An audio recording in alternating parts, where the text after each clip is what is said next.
नमस्कार, बहुत स्वागत है आपका। देवभूमि समाचार देख रहे हैं आप और मैं हूं आपके साथ शिवम सोनी। उत्तराखंड में सरकारी नौकरियों में राज्य की महिलाओं को 30% आरक्षण देने पर बीजेपी महिला मोर्चा और अलग अलग संगठनों की महिलाओं ने मुख्यमंत्री धामी को धन्यवाद दिया है। दरअसल उत्तराखंड में साल 2013 में हाईकोर्ट ने पहले से लागू 30% महिला क्षैतिज आरक्षण पर रोक लगा दी थी, जिसके बाद से राज्य सरकार ने सुप्रीम कोर्ट जाकर इस मामले में मजबूत पक्ष रखा, जिस पर सुप्रीम कोर्ट ने हाईकोर्ट की लगी रोक को हटाकर महिला आरक्षण को एक बार फिर से हरी झंडी दे दी है।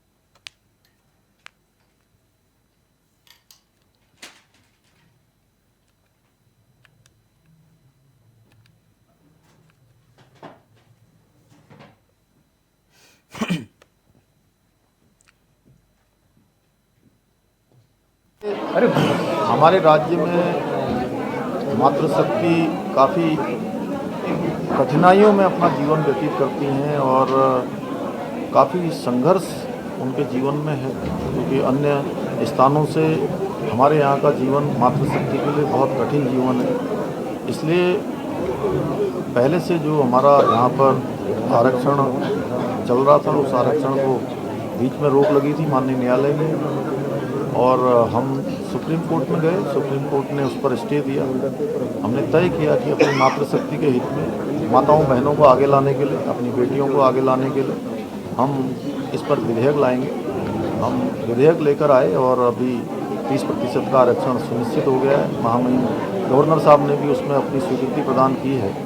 मैं राज्यपाल महोदय का भी धन्यवाद करता हूँ, अपनी मातृशक्ति को शुभकामनाएँ देता हूँ कि वो निश्चित रूप से पहले की भांति और ज़्यादा द्रुत गति से वो समाज के हर क्षेत्रों में। इधर उत्तराखंड में खेल और खिलाड़ियों को प्रोत्साहन देने के लिए राज्य सरकार अंतर्राष्ट्रीय स्पर्धाओं में पदक जीतने वाले खिलाड़ियों को 4% आरक्षण देने की तैयारी कर रही है, और जिसके लिए कार्मिक विभाग और न्याय विभाग की हरी झंडी मिल चुकी है।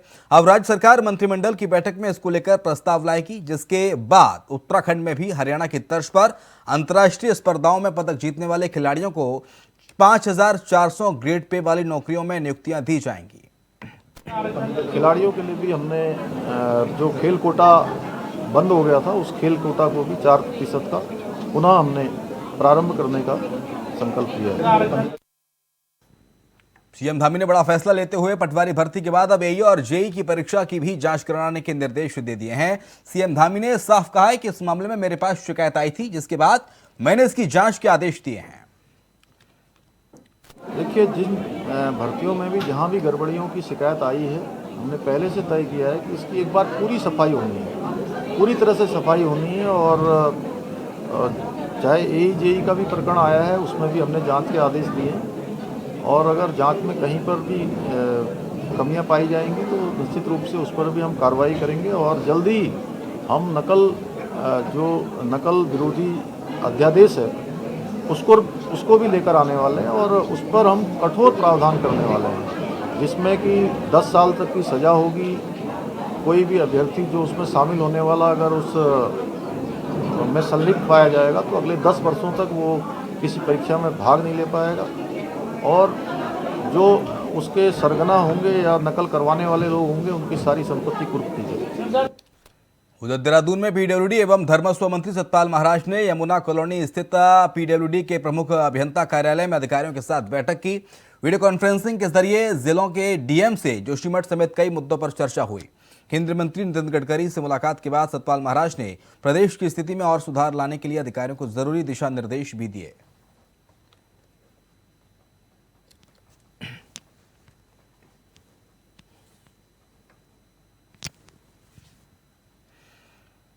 इधर कांग्रेस के वरिष्ठ नेता सूर्यकांत धस्माना ने शनिवार को प्रेस कॉन्फ्रेंस की, जिसमें उन्होंने कहा कि पिछले 135 दिनों से कन्याकुमारी से भारत जोड़ो यात्रा शुरू हुई, जो जम्मू में अपने अंतिम चरण में है। उन्होंने कहा कि यात्रा के कई सकारात्मक असर देखने को मिल रहे हैं। उन्होंने कहा कि अनेकता में एकता की मिसाल है भारत जोड़ो यात्रा।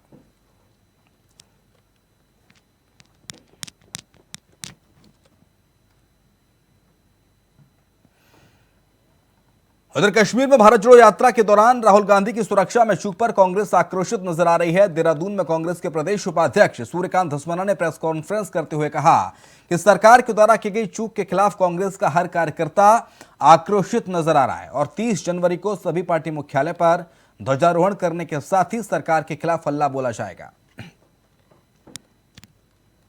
तो हम देहरादून में कांग्रेस भवन में मुख्यालय में यहाँ पर 10 बजे झंडा फहराएंगे।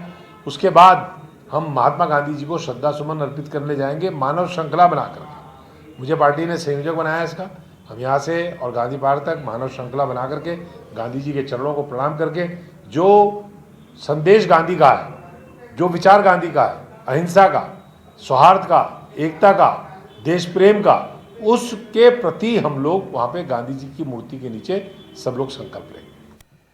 और खबर लक्सर से है, जहां पर लक्सर में एक निजी स्कूल में आयोजित सांसद खेल प्रतियोगिता में बतौर मुख्य अतिथि पहुंचे हरिद्वार सांसद डॉक्टर रमेश पोखरियाल निशंक ने कहा कि मोदी सरकार ने विकास के साथ ही दुनिया में देश का मान बढ़ाया है। आज यहाँ पर लक्सर में जमदग्नि पब्लिक स्कूल में आसपास के बहुत सारे विद्यालयों के छात्र छात्राएं कबड्डी, फुटबॉल, वॉलीबॉल सहित तमाम यहाँ पर खेलों के लिए आए हैं। खेल सुबह से हैं। आपने देखा कबड्डी का कितना बहुत महत्वपूर्ण और रोमांचक खेल चल रहा है, मुकाबला हो रहा है। ये जो खेलों में प्रतिस्पर्धा होती है, वो प्रतिस्पर्धा छात्र छात्रा को कहीं ना कहीं चुनौतियों का मुकाबला करने के लिए तैयार। उधर श्रीनगर में पौराणिक धारी देवी मंदिर की मूर्ति आज पूरे 9 साल बाद विधि विधान के साथ अस्थायी मंदिर से स्थायी मंदिर में शिफ्ट कर दी गई है। मंदिर ट्रस्ट के पुजारियों द्वारा सुबह 7:15 पर चर लग्न में मूर्ति को अस्थायी मंदिर से उठाकर 8:10 पर स्थिर लग्न में नए मंदिर में स्थापित किया गया। मंदिर के कपाट श्रद्धालुओं के लिए 10 बजे बाद दर्शन के लिए खोले गए।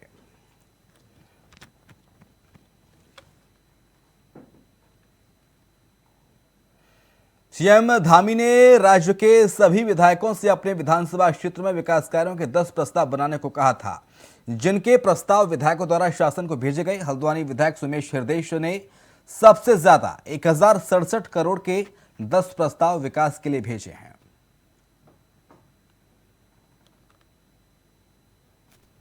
लेकिन हल्द्वानी के जो प्रस्ताव बने 1067 करोड़ के प्रस्ताव बने, तो इससे ये बात साफ प्रतीत होती है। देखिए, एक तो मेरी प्रतिबद्धता और जैसा बार बार लोग कहते थे, जैसे माता जी ने कार्य करे उनको आगे कैसे बढ़ाया जाए, तो उनके जो ड्रीम प्रोजेक्ट्स थे, जो जन कल्याणकारी योजनाएं थी जिन पे रोक लग गई थी, अगर वाकई में माननीय मुख्यमंत्री जी ने जिस भावना से वो चिट्ठी लिखी थी कि सबका साथ सबका विकास, आज वो समय आ गया है, वो कितना साथ दे सकते हैं, कितना विकास कर सकते हैं। हल्द्वानी वासियों की ओर से मैंने उनको 1067 करोड़ रुपए के प्रस्ताव भिजवा दिए। अब उनका आशीर्वाद कितना हल्द्वानी वासियों पे बनता है, ये देखने का समय। रामनगर के ग्राम पूछड़ी में डंपर ने एक बाइक को जोरदार टक्कर मारी है। टक्कर इतनी जोरदार थी कि बाइक में बैठा 4 साल के मासूम छटक कर डंपर से नीचे आ गया, जिसमें बच्चे की मौके पर ही दर्दनाक मौत हो गई। बच्चे की मौत के बाद ग्रामीणों ने घटनास्थल पर हंगामा खड़ा किया। हंगामे के दौरान गुस्साई भीड़ ने डंपर पर पथराव कर दिया और डंपर को क्षतिग्रस्त कर दिया। माहौल तो बहुत गर्म है। वो तो बड़ी मुश्किल से यहाँ से पुलिस प्रशासन वहाँ गया, बड़ी मुश्किल से कंट्रोल में करा माहौल के लिए। मैं ये चाहता हूँ, एक तो रास्ता तंग है वहाँ पे। दूसरी बात, जब वहाँ उनके नाना उस बच्चे को दवाई लेने जा रहे, बाप को तो मालूम ही नहीं कि मेरे बेटे के साथ ऐसा हो गया। ये बड़ी दुख भरी बात है। और अभी पता लगा, अभी उसके बाप से मैं मिला यहाँ थाने में, तो उसके कह रहे मेरे तो नाना के साथ था, मेरे वो ले गए थे नाना के, उनके साथ हादसा हो गया, ऐसे हुआ, तो उसके तो होश उड़े पड़े। मगर हुआ बहुत गलत, रास्ता इतना तंग है वहाँ। दूसरी बात ये, रात को ये छोटे हाथी और पिकअप धड़ल्ले से चलते वहाँ से चोरी से।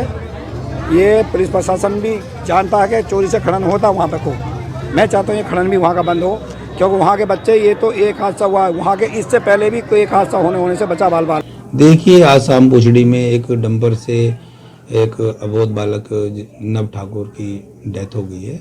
इस संबंध में पीड़ित परिवार की तहरीर प्राप्त हो गई है। अभियोग पंजीकृत किया जा रहा है। शव को कब्जे में लेकर पोस्टमार्टम हेतु भिजवा दिया गया है और डंपर को कब्जे में ले लिया है। चालक को भी हमारे द्वारा गिरफ्तार कर लिया गया है और इस संबंध में आवश्यक वैधानिक कार्रवाई की जा रही है। खबर कानपुर से, जहां निर्दलीय विधायक उमेश कुमार ने लक्सर चंदन पैलेस में क्षेत्र की 21 गरीब युवतियों का सामूहिक विवाह कराकर एक बार फिर से अनोखी मिसाल पेश की है। पूर्व निर्धारित कार्यक्रम के मुताबिक लक्सर, खानपुर, भगवानपुर और लंडोरा क्षेत्र से 21 वर वधू अपने परिवार और रिश्तेदारों के साथ लक्सर के चंदन पैलेस में पहुंचे, जहां पर विधायक उमेश कुमार और उनके समर्थकों ने ढोल नगाड़ों के साथ फूल बरसाकर इनका स्वागत किया। इसके बाद पैलेस परिसर में बनाए 16 विवाह मंडप और 6 निकाह स्थलों पर दोनों समुदायों के वर वधुओं का अपने अपने रीति रिवाज के साथ सामूहिक रूप से विवाह कराया गया। अब आप यहाँ देखिए, ये सब वो लोग हैं जिन्हें मैंने बुलाया नहीं है। ये सब लोग अपनी सामाजिक सरोकारों की जो हिस्सेदारी है उसे निभाने के लिए यहाँ मौजूद हैं। आप यहाँ देखिए, जितनी भी व्यवस्था है उस व्यवस्था को करने के लिए हमें किसी टीम को नियुक्त नहीं करना पड़ा, हमें किसी को बुलाना नहीं पड़ा। सब लोग अपने आप यहाँ आए। हिंदू मुस्लिम सौहार्द की ये सबसे बड़ी मिसाल होगी कि एक ही छत के नीचे हिंदू कन्याओं और मुस्लिम कन्याओं का भी विवाह हो रहा है। उत्तराखंड के तमाम घोटालों के बीच अब फर्जी डॉक्टर डिग्री का मामला भी सामने आया है, जिसमें एसटीएफ को अंदेशा था कि राज्य में ऐसे 36 फर्जी डॉक्टर घूम रहे हैं जो मुन्ना भाई की तरह फर्जी डिग्री पर लोगों का इलाज कर रहे हैं। इसमें एसटीएफ ने 2 फर्जी डॉक्टरों को पहले ही गिरफ्तार किया था। अब 4 नए मामले और निकलकर सामने आए हैं। ये सभी रायपुर क्षेत्र के तुनवाला और रांझावाला क्षेत्र में एमबीबीएस की फर्जी डिग्री के आधार पर अपना क्लिनिक चला रहे थे। पुलिस इन्वेस्टिगेशन में फर्जी डिग्री बनवाने वाले 2 हिस्ट्री शीटर भाइयों का नाम भी सामने आया है। कुल 36 डॉक्टर्स ऐसे पाए गए थे जो फर्जी बीएमएस की डिग्री लेके जो है वो प्रैक्टिस कर रहे थे अलग अलग जगह। तो इसमें जो है कल हमारी टीम ने 4 ऐसे डॉक्टरों को पकड़ा है, जिसमें रोशन कुमार काला जो देहरादून के रायपुर का रहने वाला है, अजय कुमार काला इसी का ही भाई है ये, तीसरा मनोज सिंह नेगी है, ये पुष्प विहार तुन्नवाला, ये भी थाना रायपुर से है, और चौथा जो है डॉक्टर अनुराग नोटियाल। तो इन चारों से जब कल हम लोगों ने, हमारी जॉइंट टीम ने पूछताछ की तो इनकी ये अपनी डिग्रियां और वो सब जो जांच हुई वो भी वही फर्जी थी। तो इन चारों लोगों को जो है हम अरेस्ट करके आज न्यायिक हिरासत में भेज रहे हैं। देहरादून से हरिद्वार के बीच बन रहे 4 लेन हाईवे पर अतिक्रमण हटाने का काम शुरू हो गया है और इसी अतिक्रमण की जद में देहरादून का जोकीवाला बाजार भी आ चुका है। नगर निगम और जिला प्रशासन की ओर से अतिक्रमण के साथ साथ 4 लेन हाईवे के लिए चिन्हित जगह को भी खाली कराने का काम किया जा रहा है। जिला प्रशासन और नगर निगम की इस कार्रवाई के खिलाफ जनता आक्रोशित तो है, लेकिन पुलिस फोर्स के चलते विरोध नहीं कर पा रही है।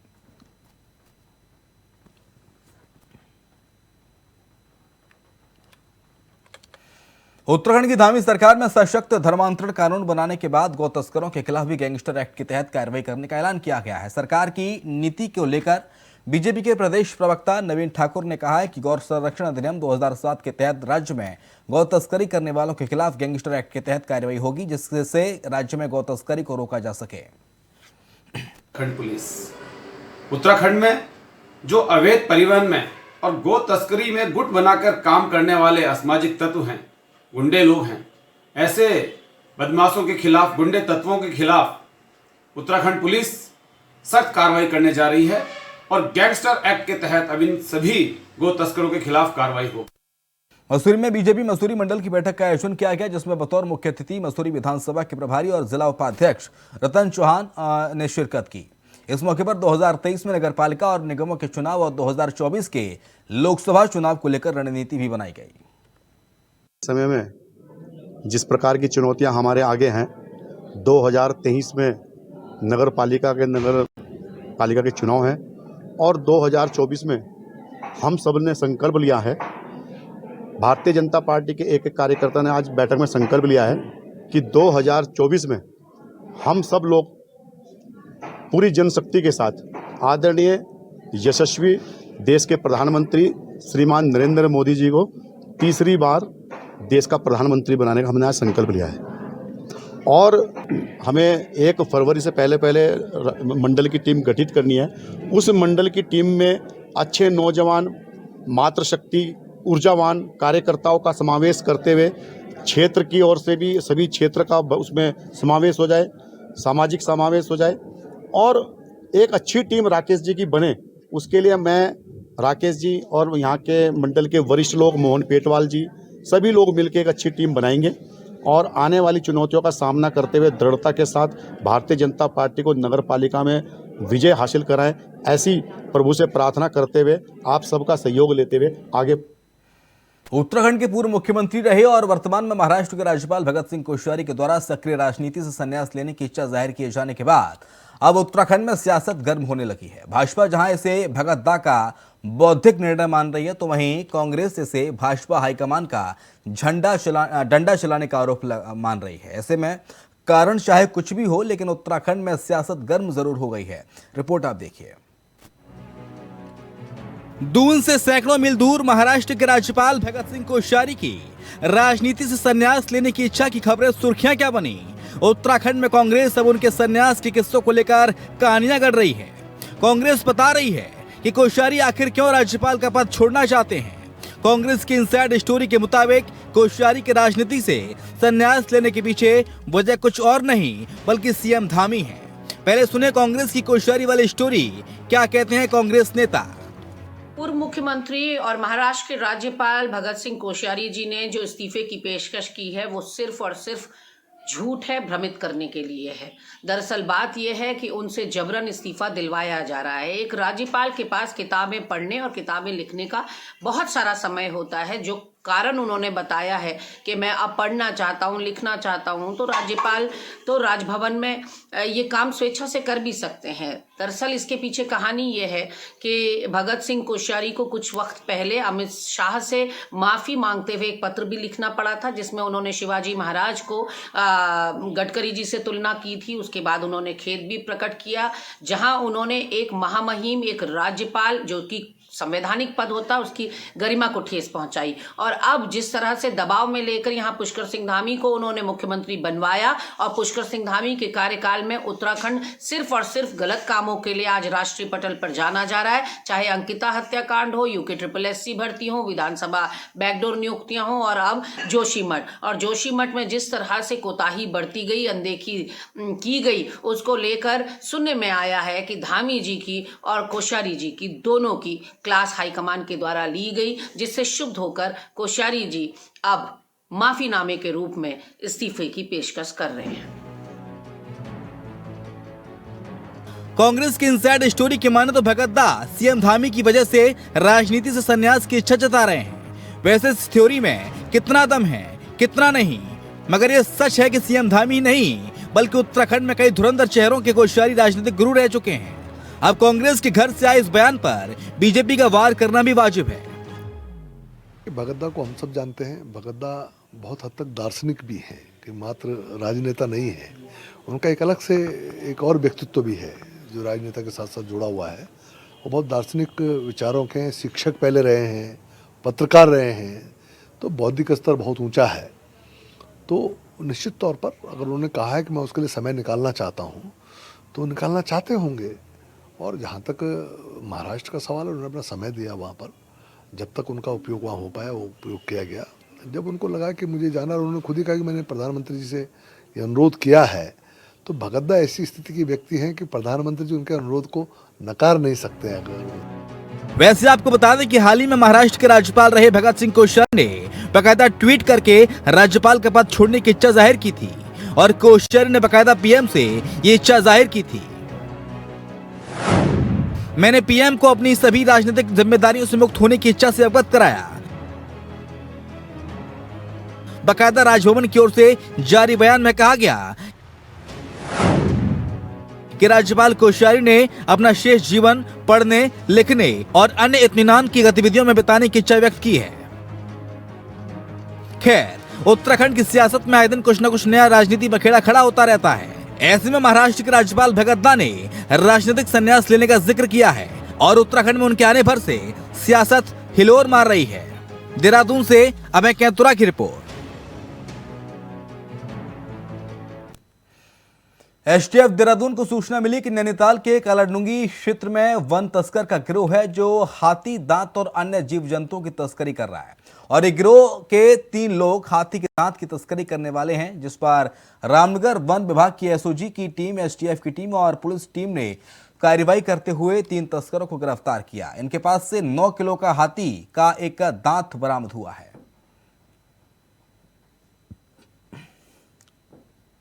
मुखबिर खास की सूचना व अन्य जानकारी प्राप्त होने पर कि रामनगर कालाढूंगी में हाथी दांत की तस्करी की जा रही है।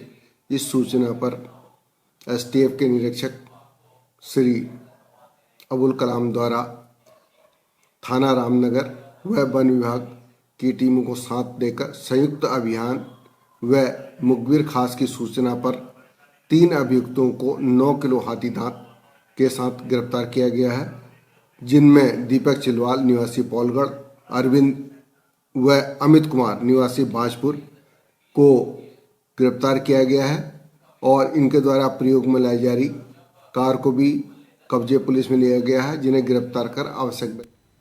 देश और दुनिया में लगातार हो रहे अब साइबर अपराध के मामलों में बढ़ोतरी एक चिंता का विषय बनता जा रहा है, तो वहीं उत्तराखंड भी इससे छूता नहीं रहा।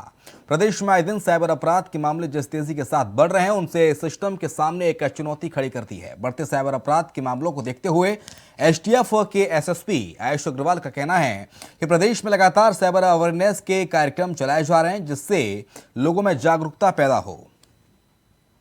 पहला फोकस हमारा अवेयरनेस पर है, लोगों में साइबर हाइजीन जो प्रैक्टिसेस हैं, क्या करना है क्या नहीं करना, ओटीपी वगैरह शेयर नहीं करना इत्यादि जो साइबर अवेयरनेस है उसके कार्यक्रम किए जा रहे हैं। सोशल मीडिया के माध्यम से भी लोगों में जागरूकता फैलाने का कार्य किया जा रहा है। इसके साथ ही अगर कोई विक्टिम बन जाता है तो उसको कैसे रिस्पॉन्ड करना है, 1930 जो नेशनल साइबर हेल्पलाइन है उसके बारे में भी लोगों को प्रचार प्रसार किया जा रहा है। लगभग 4 करोड़ रुपए हमारे पिछले वर्ष में हमने अलग अलग वादियों के 1930 के माध्यम से लोगों के वापस कराए हैं, तो उसका जागरूकता फैलाई जा रही है। इसके साथ ही जो बड़े बड़े जो लोगों के साथ साइबर क्राइम हो जा रहा है उसमें लगातार हमारे द्वारा कार्रवाई की जा रही है। पिछले वर्ष में लगभग 90 से अधिक अभियुक्तों को साइबर क्राइम पुलिस स्टेशन द्वारा अलग अलग राज्यों से गिरफ्तार किया गया है। उत्तराखंड बीजेपी की नई कार्यकारिणी के गठन के बाद पहली बार 29 और 30 जनवरी को देहरादून के रायवाला में प्रदेश पदाधिकारियों और प्रदेश कार्यकारिणी की बैठक होनी है, जिसको लेकर बीजेपी उत्तराखंड की ओर से तैयारियां पूरी कर ली गई हैं।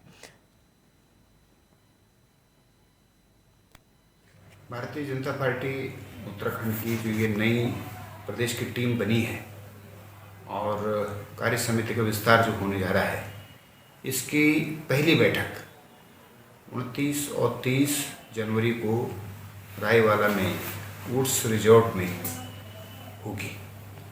इसमें 29 तारीख को हमारे प्रदेश के पदाधिकारी, सभी जिलों के जिलाध्यक्ष, सभी जिलों के प्रभारी, सह प्रभारी और मोर्चों के प्रदेश अध्यक्ष, मीडिया प्रभारी, आईटी, सोशल मीडिया के प्रभारी, इस श्रेणी के जो हमारे पदाधिकारी हैं, इनकी बैठक 29 तारीख को दोपहर 12 बजे से लेकर के देर रात्रि तक चलेगी। उधर भारतीय जनता पार्टी ने प्रदेश कार्य समिति के सदस्यों की शनिवार को घोषणा की, साथ ही प्रदेश कार्य समिति और विशेष आमंत्रित सदस्यों की घोषणा की है। इसमें प्रदेश कार्य समिति में 165 सदस्य जहां नियुक्त किए गए हैं, तो वहीं विशेष आमंत्रित सदस्यों 46 नियुक्त किए गए हैं। साथ ही स्थायी आमंत्रित 25 सदस्य नियुक्त किए गए हैं। मनवीर सिंह ने यह भी बताया कि जो नियुक्तियां हुई हैं वो प्रदेश अध्यक्ष महेंद्र भट्ट के निर्देश पर की गई हैं।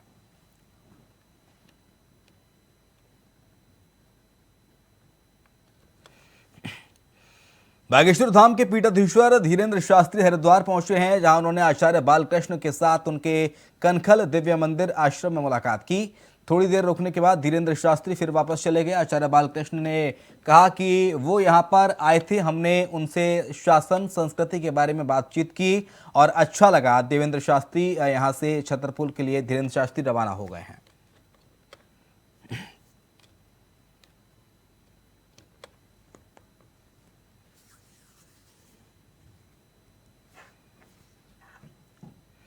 और इसी के साथ देवभूमि समाचार में इतना ही। खबरें लगातार जारी हैं।